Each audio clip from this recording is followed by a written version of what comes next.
again, third year in a row. 115 this year, somehow better than the last 2 years, and it had to end in a 5 or a 0 because of the OCD. Yeah, let's get into it. And also, I watch TV, but we don't talk about TV on this channel for whatever reason. Thanks for joining again. It'll go fast. Don't know why we watched it, but we did, and who cares? The epitome of everything wrong with Marvel right now, and Harrison Ford needs to take off his headphones. At least they referenced the video where Foxy, from like 10 years ago, Foxy thinks, and he's like, it beat the Night Guard. Lower, closer, slower, baby. Celebrity cameo orgy. Obviously worse than the first, but Seth Rogen's still great. Pretty disappointing, but my birthday buddy Denzel was there at least, and so was Rick Fox. I asked ChatGPT to find the book I was thinking of that I read in like 4th grade, and this was the result, so naturally I had to watch the Netflix remake. Probably should be rated higher, but a very nail-biting experience all the way through. They ended Cobra Kai and then released this right after. Just when I thought I was out, they pulled me back in. We're going back in time to the first Thanksgiving to take turkeys off the menu. We're going back in time to the first Thanksgiving to take turkeys off the menu.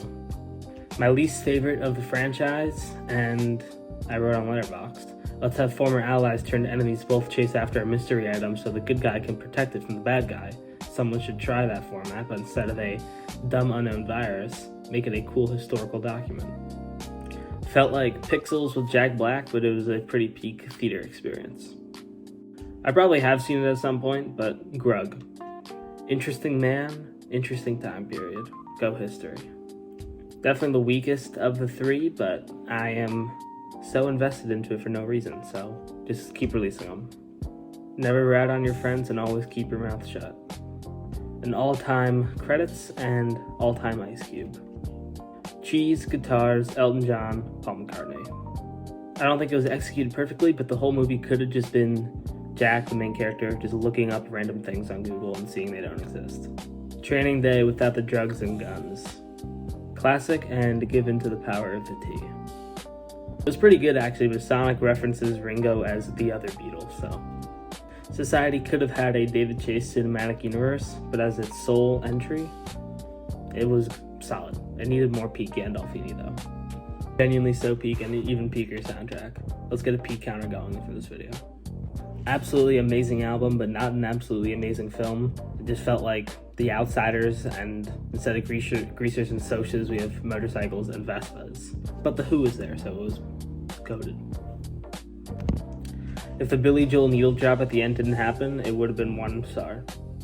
It was alright. I feel like I need to see the original though. Pretty overrated in my opinion, but we have to see what they do with these guys, because not enough development in that movie. Honestly, it was a really good storyline, but I feel like it would have worked better as a miniseries, because there were so many arcs, but not enough time to complete all of them. Christopher Lloyd's aura continues to be immeasurable. Hopefully they do a part 3. The John Malkovich accent and the John Malkovich accident. Classic, and Bob Barker becomes the Undertaker. Pretty funny, and a good reinforcement that the solution to life problems is drugs. Fantastic animation style, and I hope they keep releasing these. My big takeaway is that Nelson Mandela would have loved Fliff.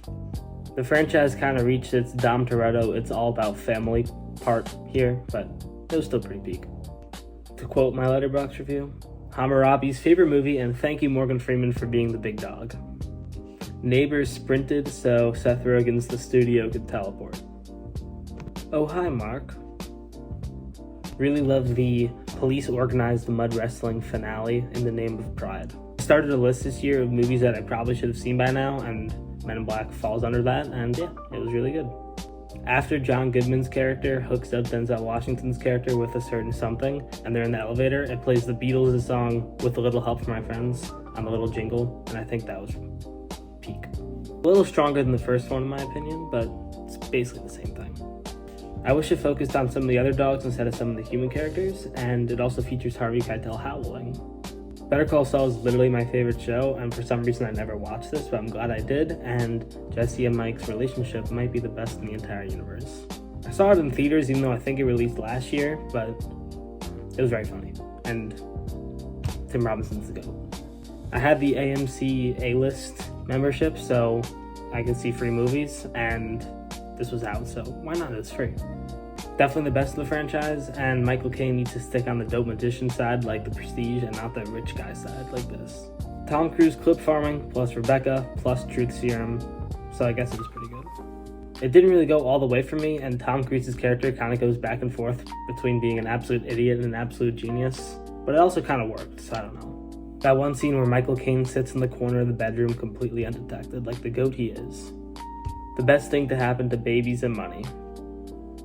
I wrote, Mickey 17 succeeds where Avatar fails, and fails where Avatar succeeds.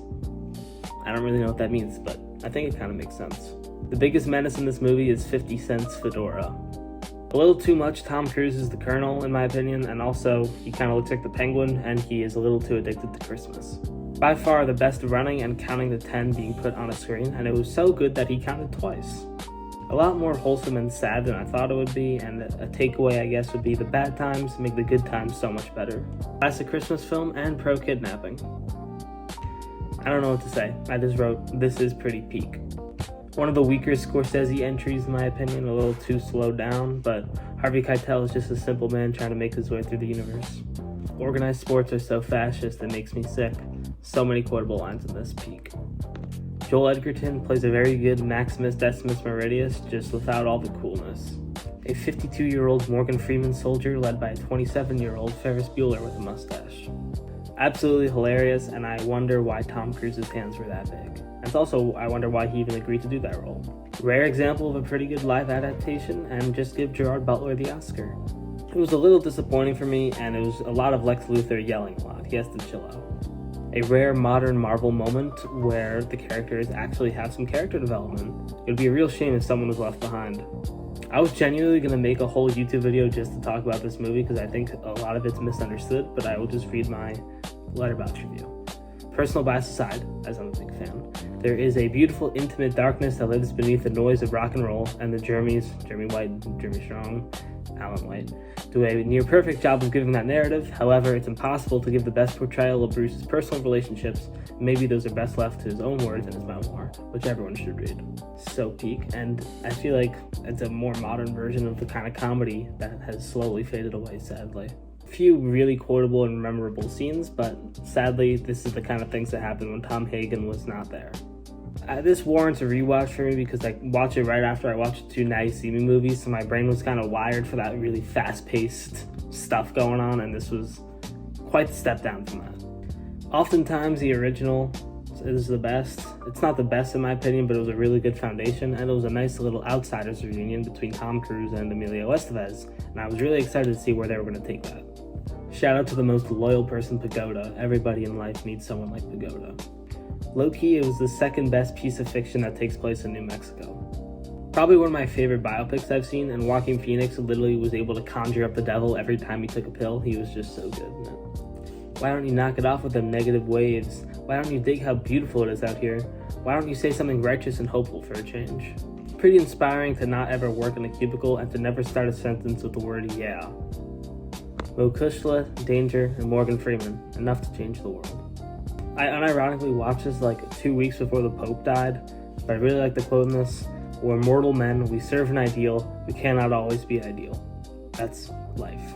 Probably a little overrated, or I rated it too high, but basically a Cliff Booth sequel side quest, even though we're getting a Cliff Booth sequel. The perfect balance of spectacle and story, and nothing is really missing in the movie at all except Jeremy Renner. Shockingly, there was not enough of the dad in this. John Goodman's character, Walter Sobchak, might be the most powerful character in all of fiction. I do need to rewatch it. I think there were a lot of themes that you don't really consider when you're looking at it, but yeah, Woody Harrelson was there too. This is so stupid, but this is my Letterboxd review. At The Sopranos, oh! Sound effect every single minute, and it covers about every emotion going on. I need to rewatch this one as well, and I watched it on National Siblings Day, so I wrote, Happy National Siblings Day to the most healthy family of the Scorsese universe, which is sarcastic.